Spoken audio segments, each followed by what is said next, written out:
Hello दोस्तों, आप लोगों का नेहा किचन में स्वागत है। आज मैं एक ऐसा सिरप लेके आई हूँ जिसे घर के रसोई में रखे मसालों से तैयार की हूँ। इस तरह के नुस्खे हमारे दादी नानी के समय से चलता आ रहा है, लेकिन समय के साथ साथ हम लोग इस तरह के नुस्खे को भूलते जा रहे हैं और हम लोग पूरी तरह से डॉक्टर पर डिपेंड हो गए हैं। अगर आपको एलोपैथ दवा से आराम नहीं मिल रही हो तो इस नुस्खे को अपना कर देखिए। आपको 3 दिन में ही इसका असर पता चलने लगेगा। जितनी भी जमी हुई बलगम हो, सर्दी खांसी हो, नाक जाम हो, इस नुस्खे को आप अपना कर देखें। इसे बनाने के लिए कुछ मसालों की ज़रूरत पड़ती है जो हमारे रसोई में आराम से उपलब्ध होती है। इसे बनाने के लिए 2 तेज़पत्ता लेंगे, आधा चम्मच गोल मिर्च, आधा चम्मच लौंग, 2 लौंग पिपली।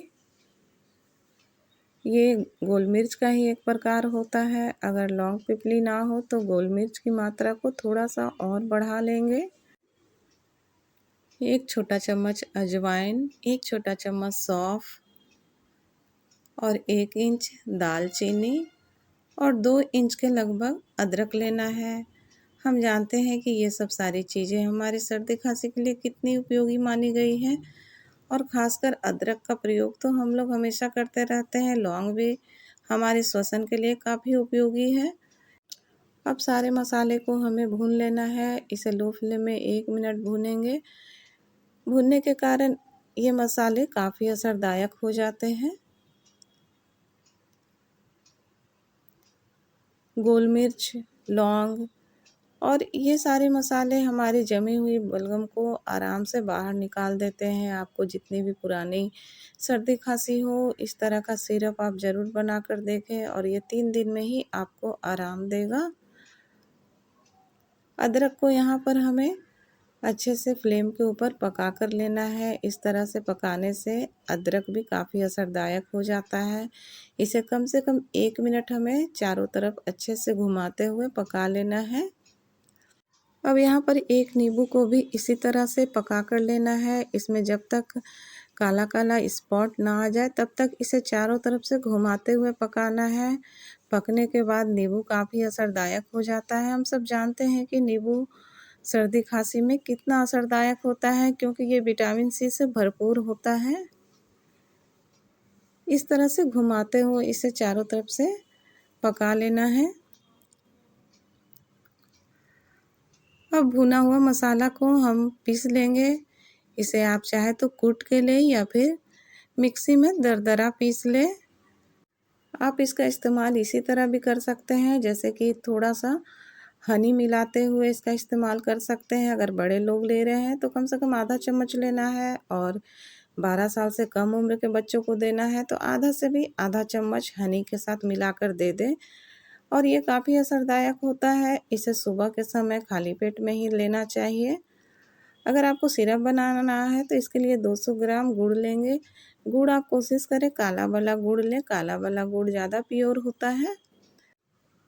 यहाँ पर मैं 200 ग्राम में बना रही हूँ। अगर आपको ज़्यादा गुड़ में बनाना हो तो फिर सारे रेशियो को इसी हिसाब से आप बढ़ा लें। अब इसमें 1/4 कप पानी डालते हुए सारे मसाले को डाल देंगे और मीडियम फ्लेम में 5 मिनट इसे अच्छे से चलाते हुए मिक्स करते जाएंगे। अब इसमें आधा छोटा चम्मच हल्दी डालेंगे। हल्दी में पाए जाने वाला करक्यूमिन रोग प्रतिरोधक क्षमता को बढ़ाती है और इसमें एंटीबैक्टीरियल प्रॉपर्टीज मौजूद होता है, इसलिए हल्दी भी काफ़ी असरदायक माना जाता है। हल्दी डालकर 2 से 3 मिनट और इसे अच्छे से पका लेना है। इसके बाद फ्लेम को ऑफ करके 1 नींबू अच्छे से यहाँ पे निचोड़ कर डाल देंगे। नींबू डालने के बाद 2 मिनट और इसे मीडियम फ्लेम में चलाते हुए पका लेंगे। इस तरह से हमारा सिरप बनकर तैयार हो जाता है। ये सिरप काफ़ी असरदायक होता है। आप इसे ज़रूर एक बार बना कर देखें। अगर आप एलोपैथ सिरप खाते खाते थक गए हो तो इस तरह का सिरप आप घर के मसालों से तैयार कर लें। नींबू डालने के बाद 2 से 3 मिनट और पका लेंगे। इसके बाद ये सिरप बनकर रेडी हो जाता है। फिर इसे अच्छे से छान लेना है। ये जैसे जैसे ठंडा होने लगता है एलोपैथ सिरप की तरह ही नज़र आने लगता है। ये स्वाद में थोड़ा कड़वा होता है, इसे सुबह का समय लेना है। अगर बड़े लोग ले रहे हैं तो 1 चम्मच ले सकते हैं। अगर छोटे बच्चे को देना है यानी 12 साल के कम उम्र के बच्चे को देना है तो आधा चम्मच देंगे, और 5 साल से कम उम्र के बच्चों को देना है तो आधा से भी आधा चम्मच देंगे। इस सिरप को आपको गर्म पानी के साथ लेना है। 1 कप गर्म पानी करें और 1 चम्मच डाल के अच्छे से मिला लें और चाय की तरह इसे पी लें। इसे सुबह के समय ही लेना है, एक टाइम ही लें इसे। ये काफ़ी असरदायक सिरप है। आपकी जमी हुई बलगम हो, बहुत दिन की पुरानी सर्दी खांसी हो, गले में खराश रह रहा हो या रात में नाक जाम हो रहा हो, बार बार आप बीमार पड़ रहे हो, खासकर सर्दियों के दिनों में इस तरह का सिरप आप ज़रूर बनाएं। ये काफ़ी असरदायक सिरप होता है। अगर हमारी वीडियो आप लोगों को अच्छी लगती है तो प्लीज़ मेरे चैनल को सब्सक्राइब करें, लाइक और शेयर करना ना भूलें। Thank you so much for watching.